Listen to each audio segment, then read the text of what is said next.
The river Omu ran like a silver ribbon through the heart of the valley, whispering songs that only the gentle and pure could hear. Each morning, when the mist still clung to the reeds, Naya could be seen by the riverbank, her bare feet sinking into the cool mud as she scrubbed clothes on smooth stones. Her laughter was soft, her songs even softer, and the fish would rise close to the surface, as if drawn by the rhythm of her voice. The women of the village often said that the river danced when Naya sang, for its surface shimmered in patterns of light that moved like joy itself. She was the daughter of a poor potter, yet she carried herself with the grace of someone born to gentleness. Her eyes were dark pools that reflected both the sky and sorrow, and her hands were never idle, always washing, mending, or helping the elders who could no longer walk to the water. Children followed her everywhere, begging her to sing again, and when she did, the air itself seemed to pause in reverence. But where kindness grows, envy is never far behind. In the palace beyond the hills, her cousin Tira served as a handmaiden to the queen.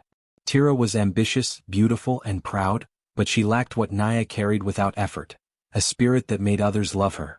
Every visit to the village deepened her bitterness, for she saw how the people adored Naya, how the men praised her grace, and how even the river seemed to honor her presence. Tira would watch from a distance as Naya's songs floated across the water, and something sharp twisted inside her, something dark that whispered she was less. The elders spoke of a legend, that the river Omu had once been a goddess who fell in love with a mortal singer. Since then, the river favored those whose voices carried truth and heart. The river loves honesty, the old ones would say, but it drowns deceit.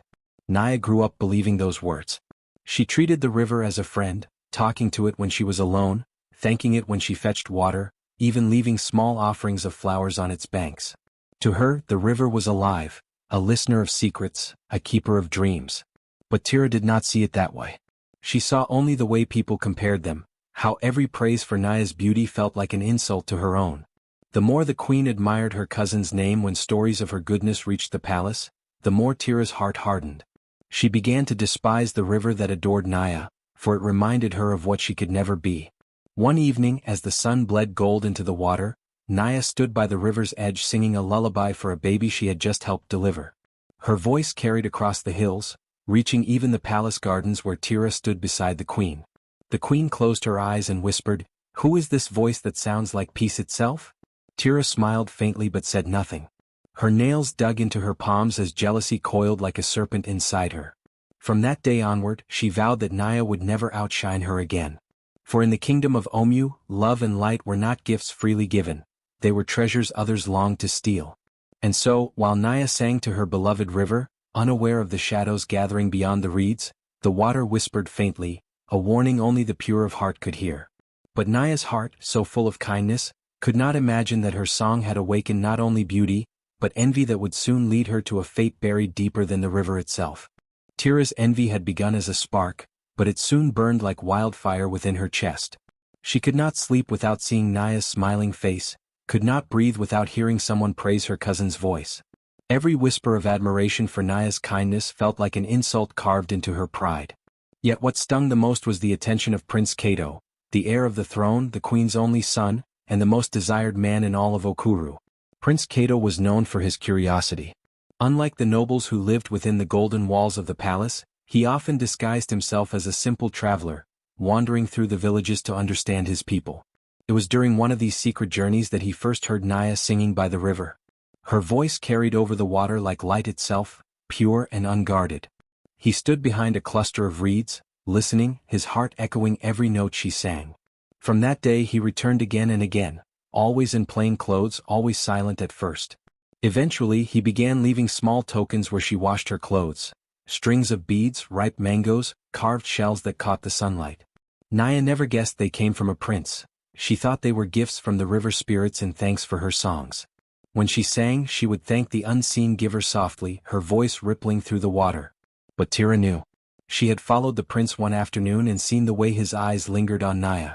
Rage flared inside her like a second heartbeat.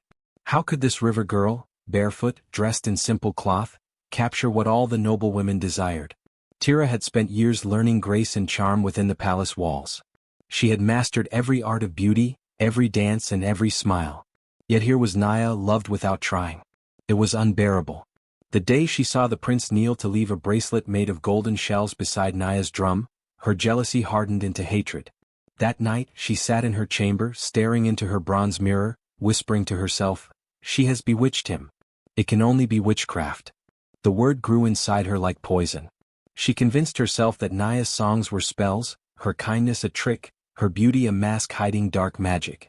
With this lie rooted in her heart, Tira went to the queen. The queen was proud and protective of her son. She despised the idea of him loving a commoner. Tira approached her gently, pretending concern. "My queen," she began, her eyes lowered, "there is a girl by the river whose voice charms even the winds. The prince listens to her daily, though she hides her true nature. I fear she is using forbidden songs, songs that twist men's hearts." The queen frowned, troubled but intrigued. "And how do you know this?" she asked. Tira's voice trembled with false sorrow. "Because when I passed the river, the water trembled. The elders say that when the river shakes without wind, witchcraft has touched it. I fear for the prince's spirit." Those words, wrapped in deceit, found a home in the queen's heart. Within days she began to question her son about his trips to the lower valley. The prince denied nothing but refused to reveal Naya's name. Still, suspicion grew like weeds through the palace halls. Tira fanned the flames, whispering to the servants that the girl by the river spoke to water spirits and could summon light from the depths. Soon the rumors reached every corner of Okuru, and by the time Naya next sang, she could feel the air had changed. Her melody carried unease, the wind shifting in tones of warning. Yet she sang anyway, unaware that her cousin's words had begun weaving a trap, one that would pull her from the river she loved and cast her fate into the cruel hands of envy and power. "You said." The sun had barely risen when the sound of marching feet broke the quiet of the riverside. Naya, still kneeling by the water, was washing a basket of clothes, humming a soft tune to the rhythm of the current. Her voice blended with the whisper of the river until even the fish seemed to pause beneath the surface to listen. Then came the harsh clang of metal and the rough shouts of men. She turned just as a line of royal guards emerged from the trees, their armor flashing with the dawn light, their spears glinting like shards of ice. "Naya of the river Omu," the captain barked, his tone hard and unyielding. "By order of Her Majesty, you are under arrest for the crime of river sorcery and the bewitchment of Prince Cato." The words struck her like thunder. She dropped the wet cloth from her hands, her heart thudding in confusion. "Sorcery? Bewitchment? No, there must be a mistake," she said, rising slowly, her eyes wide. "I'm no witch. I sing only for the river, for the ancestors." But her words fell against walls of indifference. The guards advanced, their faces unreadable, trained to obey, not to question. One grabbed her arm while another tied a rope around her wrists. Naya tried to resist, pleading with them, "You all know me. I have lived among you since I was a child. You've heard my songs, shared my water. I have done no harm." The captain avoided her gaze. "Our orders come from the queen herself. Speak your defense before her, if she will hear it." They dragged her through the village, the people gathering along the path.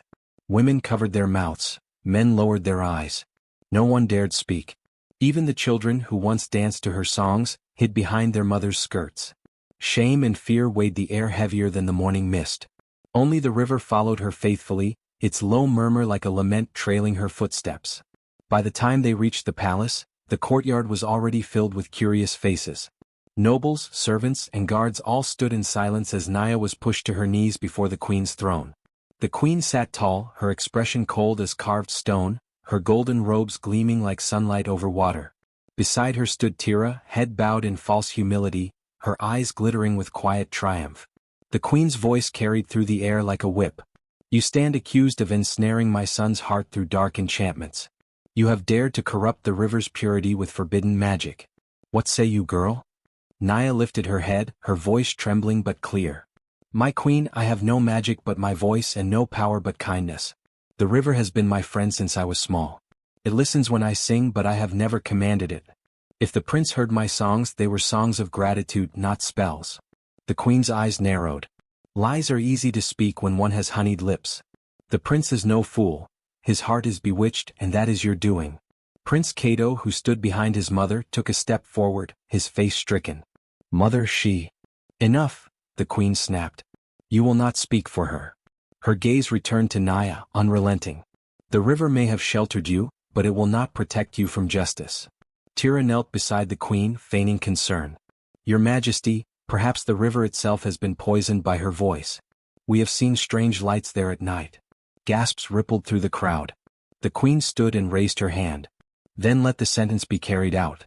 At sunset, the girl shall die beside the river she has corrupted, and her body shall be buried there, a warning to all who defy the crown." The courtyard fell silent.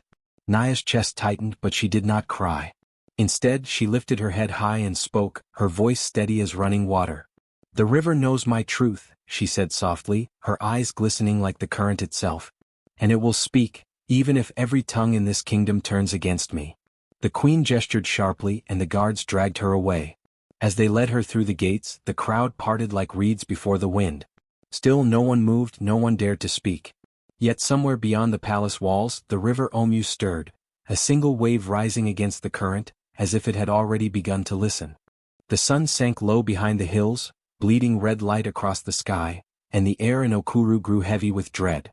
The hour of judgment had come. Down by the banks of the river Omu, soldiers gathered in grim silence, their torches flickering against the dusk. The queen's decree had been clear: the accused was to be buried beside the river she had defiled, her body given to the soil and the spirits as payment for her sin. Naya stood between two guards, her wrists bound, her face streaked with dust and tears. Her songs, the songs that once filled the valley with life, had been replaced by the murmurs of the fearful crowd gathered at a distance. The villagers had come not out of cruelty but disbelief. No one dared defy the queen, yet many wept quietly, clutching charms and whispering prayers. The wind carried the scent of wet earth and sorrow. Tira stood apart from them all, cloaked in silk, her eyes sharp and cold. Though her heart thudded fast, she forced her lips into a small, satisfied smile. Every spade of soil that struck the ground felt like a victory. In her mind, she told herself she had done what was right, that she had protected the kingdom from a witch's deception. But beneath her pride, a tremor of guilt crawled like a hidden worm. The captain of the guard stepped forward, his voice low but firm. "By the order of Her Majesty the Queen of Okuru, this woman, Naya of the river Omu, is sentenced to return to the earth for crimes of river sorcery and for bewitching the royal blood." He turned to Naya, his gaze softening for a brief moment. "If you have final words, speak them now." Naya lifted her eyes to the darkening sky, her voice fragile but clear. "I have spoken my truth and the river has heard it. Though you bury my body, my voice will not sleep beneath your soil." The captain's jaw tightened, but he said nothing. At his command, the soldiers forced her down into the shallow pit that had been dug beside the water's edge. The earth was cool and damp beneath her, smelling of clay and sorrow. She struggled once, a cry bursting from her throat, but no one moved to help her. Tira turned her face away, pretending indifference, though her hands trembled slightly at her sides. The first shovelful of soil fell over Naya's legs, then her chest, then her face. Her muffled sobs echoed faintly before fading beneath the weight of the ground. The river roared suddenly, its current surging as if protesting what was being done. Yet no one dared to stop. Within moments, the pit was filled and the girl by the river was gone, buried alive beneath the same waters that once shimmered to her songs. When the last torch dimmed, the guards left in uneasy silence. Only Tira lingered, staring at the mound of earth beside the restless river. The moon climbed high, casting silver light upon the rippling surface. Tira whispered bitterly, "Now let's see if your river still listens to you." Then she turned and walked back toward the palace, her footsteps echoing hollow against the stone path. But the river was not still. As the night deepened, the wind died completely, yet the water began to rise in slow rhythmic waves. It lapped against the bank harder and harder, until it seemed to breathe. A low humming floated across the surface, faint at first like a sigh. Then it grew. The sound was not of the wind nor the insects in the reeds. It was a voice, soft, melodic and haunting. The guards on duty froze where they stood, their torches flickering in their trembling hands. One whispered, "Do you hear it?" Another nodded, his eyes wide. "It's her. The river, it's singing." The current began to glow faintly, silver ripples forming patterns like heartbeat pulses. The river Omu had awakened, carrying beneath its waves the echo of Naya's song, a song of truth, grief and warning. The men dropped their torches and fled into the darkness, too afraid to look back. By dawn, the riverbank was empty, but the air was alive with whispers, and the water flowed not quietly, but as if it carried secrets that refused to rest. The days following Naya's burial are filled with unease. The once clear waters of the river Omu grow thick and dark, carrying with them a scent of earth and sorrow. Fishermen who cast their nets at dawn return trembling, saying the fish have vanished, and the river hums with a woman's mourning voice. Each night, the song grows louder, soft at first, like a whisper carried by mist, then swelling into a cry that echoes across the valley. Children who wander too close claim to see something moving beneath the surface. A pale face with closed eyes, hair that drifts like vines, and hands reaching upward as if pleading for air. Their parents forbid them from going near the river, but curiosity pulls them back again and again, drawn by the haunting melody that speaks of betrayal and buried truth. The elders gather beneath the baobab tree, faces heavy with fear. "The river grieves," says the oldest among them. "Its heart is restless because an innocent has been bound to its bed." They speak of ancient times when the river punished liars and lifted the pure-hearted, and they warn that no water spirit rests until justice is done.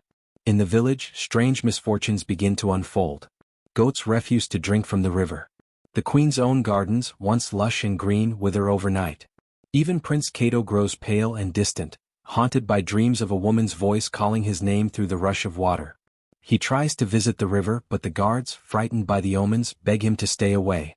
Tira, meanwhile, is tormented by guilt she cannot name. Each time she passes the riverbank, she feels the ground shift under her feet, as though the earth itself remembers what she did. She hears the faint echo of Naya's final words, "The river knows my truth." The sound follows her even in sleep.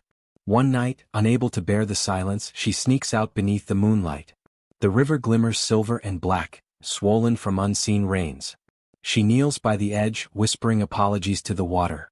For a moment, there is only the sound of wind and ripples. Then, a single braid of hair rises from the current, glistening and alive, brushing against her fingers before sinking once more. Tira gasps, stumbling back, her heart hammering. The river hums again, not with sorrow but with warning. Somewhere deep beneath its surface, Naya's spirit stirs, no longer weeping, but waiting. Would you like me to continue with?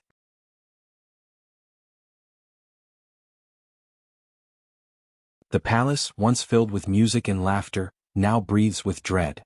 Servants whisper of unseen footsteps in the halls and water stains that appear on the walls though no rain has fallen for weeks. Buckets filled with river water tip over by themselves, spilling across the marble floors, forming shapes that look like hands reaching upward. The queen scolds the staff for their fears, but even she cannot explain why the air in her chamber hums faintly at night, like someone singing just beyond the walls. Each night the melody grows clearer. It is a woman's voice, soft, sorrowful, and full of longing. The queen sits awake, clutching her robes, her eyes darting toward the basin of water by her bed. When she dares to look, ripples move across the surface though no breeze disturbs it. Once she swears she sees a face staring back, Naya's face, pale, serene, and weeping. Tira's guilt begins to consume her. Every mirror in the palace torments her. When she looks at her reflection, the surface wavers like water, and behind her reflection she sees flashes, Naya's pleading eyes, the riverbank, the shovel of earth. Her nights are sleepless, her appetite gone. She startles at every creak of the floor, convinced Naya's spirit follows her. The queen, noticing her restlessness, grows suspicious and demands to know what burdens her heart, but Tira denies everything, too afraid to speak the truth aloud. Then one evening, Prince Cato returns from his travels. He has been away in a distant village, settling disputes among the clans, unaware of what tragedy has unfolded in his absence. When he enters the palace courtyard, he senses the heaviness that hangs in the air. The servants bow silently, avoiding his gaze. Even the fountain at the gate, once clear and calm, now gushes with murky water that smells faintly of the river. When he hears that Naya was accused of sorcery and executed, his heart twists with anguish. He remembers the days by the river, where her laughter mingled with the sound of running water. He recalls her humility, her kindness, her refusal to take the trinkets he left for her. "She never wanted my gifts," he murmurs, staring toward the horizon where the river Omu glimmers beneath the moonlight. "Only my truth." That night, as he lies in his chamber, sleep evades him. He dreams of the river again, not calm and gentle as before but raging, swirling with storm clouds and voices. From its depths, Naya rises, her eyes glowing faintly blue. She does not speak, yet her song fills his mind. The innocent sink, the guilty drink. Let truth be known where the water meets the sky. He wakes gasping, drenched in sweat, the echo of her melody still in his ears. The next morning, Cato confronts his mother. "You condemned a woman without proof," he says bitterly. "Now the river mourns her, and it will not rest until her name is cleared." The queen, pale and trembling, insists that the accusations came from Tira, that she only acted to protect her son. When Cato turns toward his cousin, Tira cannot meet his eyes. The reflection in the palace mirror beside her ripples once more, and this time everyone sees it. Naya's face appears in the glass, her gaze fixed on Tira. A single drop of water trickles down the mirror's edge like a tear. The night Cato leaves the palace, the moon hangs low and swollen, casting a silver path across the river Omu. He rides in silence, his heart heavy with regret, the rhythmic gallop of his horse echoing the beat of Naya's long-forgotten songs. When he reaches the riverbank, the same spot where her body was buried, he dismounts and kneels on the damp earth. The air is thick with sorrow, the reeds bending as though bowing to a memory. He whispers her name, Naya. The sound dissolves into the night like a prayer. The river, once gentle, now churns softly beneath the moonlight as if listening. Cato bows his head and begins to speak, his voice trembling. I should have protected you. I should have spoken when they silenced you. His tears fall into the current, and with each drop, the water seems to shimmer faintly, glowing from beneath. Wind stirs through the trees, carrying the faint hum of a melody. It's her voice, distant yet clear, flowing with the rhythm of the current. The river knows my truth, she sings, and it will speak. The words echo the last promise she made before being buried alive. Cato's breath catches as the ground beneath him quivers. The soil loosens and the edge of the riverbank begins to glow with an ethereal blue light. Before he can rise, the current splits open, revealing a swirling corridor of light beneath the surface. He feels the pull, not of water but of something older, something divine. Without hesitation, Cato steps forward, his body trembling yet resolute. As he descends into the shimmering current, the world above fades, and he finds himself surrounded by visions of memory. He sees Naya kneeling by the river, her hands scrubbing clothes, her laughter mingling with the flow. He sees Tira whispering to the queen, twisting truth into venom. He sees himself walking away that day, unaware of the cruelty unfolding behind him. Every image cuts like a blade. Then the visions fade, and he stands before a shape made of light and mist, Naya's spirit. Her eyes glisten like water under sunlight. She doesn't speak, but the river does. The current hums around him, forming words that vibrate through his chest rather than his ears. The river carries truth to those who dare listen. Cato falls to his knees, overwhelmed by her presence. What must I do, he pleads. How can I bring you peace? The water shifts, showing him images again. The palace, the queen's guilt, Tira's trembling hands, and the village whispering of curses. Then the current forms a single glowing path that leads back toward the surface. The voice murmurs one last time, justice not silence. Truth not pity. Cato understands. Naya's soul does not seek vengeance, it seeks to be heard. The truth must rise like the tide and wash away the lies that drowned her. As he ascends, the blue current surrounds him like an embrace, lifting him from the depths. When he breaks the surface, the river glows behind him, calm, alive, breathing. The stars above seem brighter than before, and for the first time in many moons, the wind carries no sorrow, only promise. Cato stands on the riverbank, dripping and trembling, his heart thundering with a newfound purpose. He looks toward the palace lights flickering in the distance and whispers, "Tomorrow the river will speak through me." The river Omu no longer flowed as it once did. Its waters shimmered beneath the moonlight like veins of living memory, carrying not just water but whispers, the kind that stir the air before a storm. On the first night after Prince Cato's descent, the palace guards reported strange sightings. A single bracelet, woven from river reeds and bright blue beads, washed up at the palace gates, dripping but untouched by mud. It was Naya's, the one she always wore when she sang by the river. When the guards presented it to the queen, her hands trembled. The beads felt warm, pulsing faintly as though holding a heartbeat. The queen placed it on the royal table, and for a brief moment, the air shimmered with an image, Naya laughing beside the water, sunlight in her hair. Then it vanished, leaving behind only silence and the lingering scent of river lilies. By the second night, the river grew restless again. This time it carried an anklet, silver, broken at one end, its tiny bell still ringing faintly despite being soaked. When the palace servants lifted it from the water, the sound of those bells echoed down every hallway. Those who heard it said it sounded like footsteps walking through the palace, though no one could see who made them. Fear began to creep through the royal walls. The queen, unable to sleep, ordered her priests to bless the waters. But when they approached the river with incense and chants, the water rippled and pushed back, splashing their robes as if rejecting the offering. The next morning, the queen awoke to find something resting on her windowsill, a small clay figure, soaked and cracked, with the name Tira etched carefully across its chest. When she picked it up, a wave of cold air swept through the room.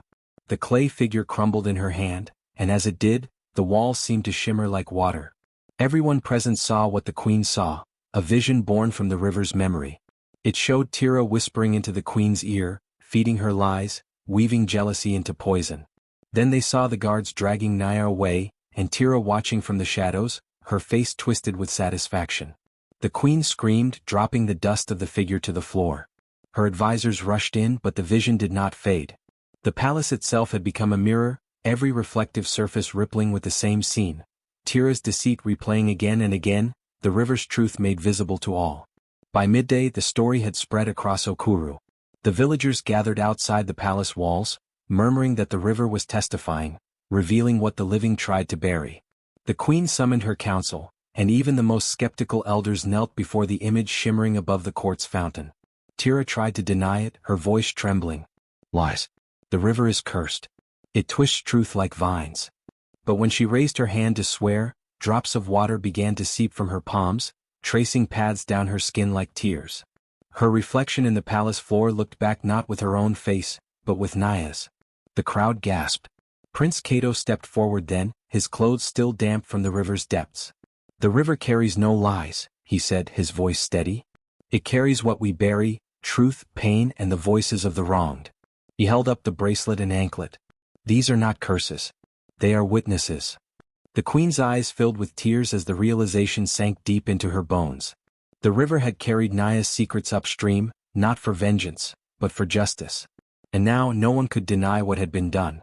The court fell silent, save for the faint sound of running water, the river's steady, unending voice whispering truth always rises. The day of the royal gathering began with uneasy skies. The air over Okuru was heavy, thick with the scent of rain, though not a single cloud had yet broken. The queen had summoned the court to confess her part in the wrong done to Naya, but as the people gathered in the palace courtyard, a hush fell over them. The river Omu, usually calm in the morning, had begun to rise, slowly at first, then with purpose, as though it had heard its name called. By the time the queen stood to speak, water was already spilling through the palace gates. Guards rushed to block it, but the river ignored them, parting around their spears like it had its own will. The courtiers backed away as the water pooled in the center of the courtyard, swirling in circles that shimmered with blue light. Then, as thunder rolled in the distance, the water lifted, taking form. Before the entire court, the river shaped itself into a figure, a woman made of flowing light and liquid grace. It was Naya, her spirit glimmering like moonlight caught in motion. Her hair streamed like current, her eyes glowing the same color as the river's depths. She opened her mouth, but no sound came, yet every heart in the courtyard heard her voice, clear and echoing within them. The crowd fell to their knees. Prince Cato, trembling, stepped forward, tears in his eyes. Naya, he whispered, forgive us. The spirit turned toward him, her gaze soft for a brief moment, then shifted to the queen, who stood frozen with guilt carved across her face. The queen fell to her knees. I was blind, she cried. I listened to poison instead of truth. Have mercy on me. Naya's glowing form moved with the rhythm of a tide. Her expression held sorrow, not rage. But when her gaze fell upon Tira, the air thickened. The water beneath Naya rippled violently, and tendrils of blue light snaked across the floor, wrapping around Tira's ankles and wrists. The cousin screamed as the current tightened like rope, dragging her closer to the flooded edge of the courtyard. Please, the queen begged, reaching toward the spirit. She is still my blood. Spare her. The spirit's lips did not move, yet the words filled the air like the crash of a wave. Mercy is for those who do not bury love in lies. At that, the water surged. The crowd stumbled back as Tira was lifted off the ground, suspended above the rising flood. Her reflection rippled beneath her, first showing her own face, then changing to Naya's, then to nothing at all. She screamed, but the sound was swallowed by the current. The water glowed brighter until it was almost blinding. Prince Cato shielded his eyes. Naya, please, he whispered, let her face her truth, not destruction. The spirit's gaze lingered on him.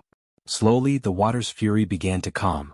Instead of dragging Tira into the depths, the current shifted, lowering her to her knees before the queen. The glowing ropes around her wrists turned to streams that etched words upon the marble floor, words written in flowing water that everyone could read. Truth cleanses but never forgets. Then, as gently as a tide retreating, Naya's spirit stepped backward into the flood. Her outline blurred, her face softening into mist. Before vanishing completely, she looked toward the prince one last time, and the faintest echo of her voice filled the air. "Let the river remember me with peace." The flood began to withdraw, sliding back through the gates as swiftly as it had come. When the water was gone, the courtyard was left spotless. No mud, no ruin, only the wet shimmer of moonlight across stone. Tira lay trembling on the ground, her voice broken. The queen wept openly, her tears mixing with the last traces of the river. And the people of Okuru, silent and shaken, bowed their heads toward the water's path, knowing they had witnessed not wrath but judgment, the kind only truth could deliver. The river withdrew as swiftly as a breath, its final waves rippling against the palace steps before melting into stillness. When the silence came, it was deep and endless, like the whole kingdom had stopped breathing. The courtyard was drenched, but no debris remained. Only the water's memory shimmered across the marble, glistening under a pale sun breaking through the clouds. Where Tira had been moments ago, there was now only a swirl of silver foam that faded into the cracks between stones. The people stared, whispering prayers to the ancestors. Some said the river had taken her to cleanse her spirit. Others said she had been claimed as payment for her lies. But no one dared to speak her name aloud. Not yet. The queen stood motionless, her robe soaked, her crown tilted slightly as if even gold had bowed to grief. Her lips trembled as she looked toward the river's edge. "She was my niece," she whispered. "My blood, and yet I let jealousy guide my hand." Her eyes turned to Prince Cato, who still knelt by the water. "And Naya, my child of the river, my heart blinded me to her innocence." The prince rose slowly, his face streaked with tears and river mist. His voice carried softly but with a weight that settled over every listener. "The river has spoken," he said. "It carried her truth where our justice failed. But if we do not learn, the water will rise again." The queen turned to the crowd, her grief turning to resolve. "Then let us cleanse not just these stones but our hearts," she declared. "Let Okuru remember this day not as the day the river punished, but the day it purified." At her command, the royal priests gathered, bringing calabashes of clean water mixed with herbs. The villagers, nobles and guards knelt together. No ranks, no titles, each one dipping their fingers into the water and anointing their foreheads. The priests chanted ancient words once spoken only during coronations and burials, the song of renewal known as Aluane Dala, the breath returns. As the chant echoed, the air changed. A cool wind swept through the courtyard, and the scent of rain filled every corner. The clouds gathered above, thick and heavy but soft with promise. The people lifted their faces, waiting. And when the first drop fell, it struck the earth with a sound like a drumbeat. Then another. Then thousands more. Rain poured from the heavens in sheets of silver light. The water danced across the stones, cleansing the last traces of darkness. Children laughed for the first time in weeks. Women sang the songs they once feared to voice. Even the queen stepped forward into the downpour, lifting her hands as if to catch forgiveness from the sky. Prince Cato approached her and knelt. "Mother," he said quietly, "let us build something for her. Not just a memory, a promise." The queen placed her hand on his wet hair. "A shrine," she whispered, "by the river that carried her truth." Word spread quickly, and by dawn the next day, the people gathered along the banks of the river Omu. Carpenters, masons and weavers worked side by side. They shaped the shrine from stone and driftwood, carving its pillars with the symbols of waves, eyes and hearts. At its center they placed Naya's drum, found half buried in the mud, a gift from the prince that had survived every storm. The shrine was named Atamoyo, the place where truth flows. It was decreed that no one could stand before it and speak falsehood, for the river would know and take its due. Once a month, the queen herself came to kneel there, her crown set aside, her voice trembling with confession. "Let truth never sink again," she would say. When the shrine was finished, the queen ordered one final act. She removed her golden crown, the symbol of her rule, and held it before the crowd. "A crown that forgets compassion is heavier than stone," she said. "So let this crown belong not to me but to the river." Before anyone could speak, she stepped into the shallows and lowered the crown into the water. For a moment, it sank out of sight. Then the current lifted it, spinning it gently before setting it upon a smooth rock by the shore. When she turned back, the people gasped. A faint shimmer glowed around her head, not gold but light reflected from the river itself. Prince Cato took her hand, and together they led the village in a final song. the song Naya had sung when she washed clothes by the water. Her melody rose once more, but now hundreds of voices carried it. The river shimmered brighter with each verse, as if dancing to the rhythm of their unity. And when the song ended, the rain that had fallen for hours grew soft, sweet, and warm. The air tasted clean. Crops that had begun to die lifted their leaves again. The queen smiled faintly through her tears. "She returns to us," she whispered. "Not in body but in every drop." That night, as lamps flickered along the palace walls, Prince Cato stood by the riverbank alone. The moonlight rippled across the water and for a brief moment he saw her, Naya, her reflection glowing beside his, smiling as if to say, "The river keeps its promises." The next morning the first rainbow in months arched across the sky. The queen declared it a sign that Okuru was reborn. And from that day onward, every ruler of the land began their reign not with a crown of gold, but with a single act of truth spoken by the river's edge. The river Omu remained sacred, its waters calm, its secrets carried only to those worthy of hearing. And in every song sung by the people of Okuru, Naya's name flowed quietly between verses, a reminder that truth, once drowned, will always find its way to the surface. Generations had passed since Naya's song first echoed through the winds. The river Omu still curved like a serpent through the valley, its waters now gentler but deep with memory. The village that had once feared its floods had grown again upon its banks, their huts rebuilt with clay mixed from the same soil that had once buried their shame. Children played near its edge, their laughter skipping like pebbles across the current, unaware that the water beneath them had once risen in wrath. The elders, their hair silver like dawn light, remembered. On evenings when the air grew still and the horizon burned gold, they gathered beneath the great baobab tree to tell the story, the one their mothers had whispered to them in trembling voices, the tale of Naya, the girl whose truth could not be drowned. They said that once, long ago, a lie had poisoned the land. The queen's deceit, born of pride and silence, had angered the river spirits. And when Naya, the truth-teller, had been cast away, the waters rose not to destroy her, but to carry her voice. Since that day, no one dared to speak falsehood beside the Omu. For the river listened. One dusk, a young boy named Sephu sat at the river's edge, his bare feet touching the cool surface. He had heard the tale many times, but tonight it felt different. His mother had fallen ill, and the village healer said the spirits were displeased. Sephu's heart trembled. He looked into the water and saw only his reflection, wide-eyed, afraid, searching for something beyond the ripples. "River," he whispered, voice shaking, "if you truly remember, tell me how to save her." For a moment there was only silence. Then the reeds swayed though no wind blew, and a faint hum rose from the depths, a melody soft and sorrowful. It was the same tune the elders spoke of, the song of Naya.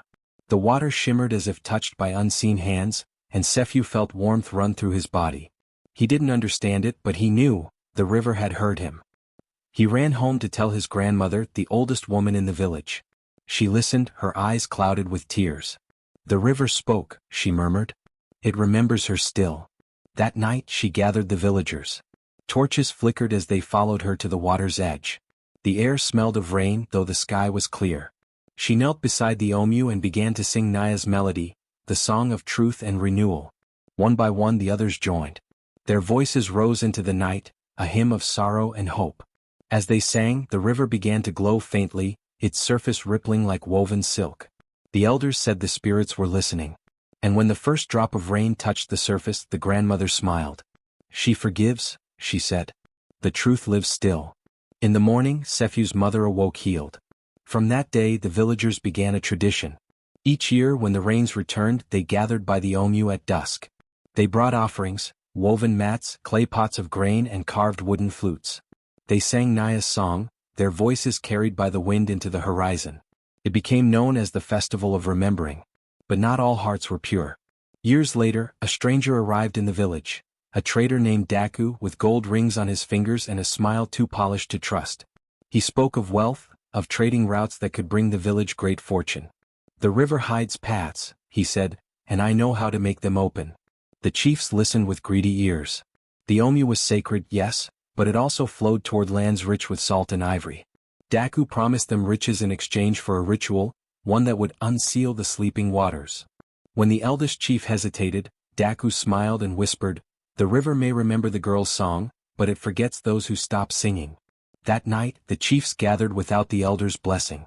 They lit fires and spoke words they did not understand.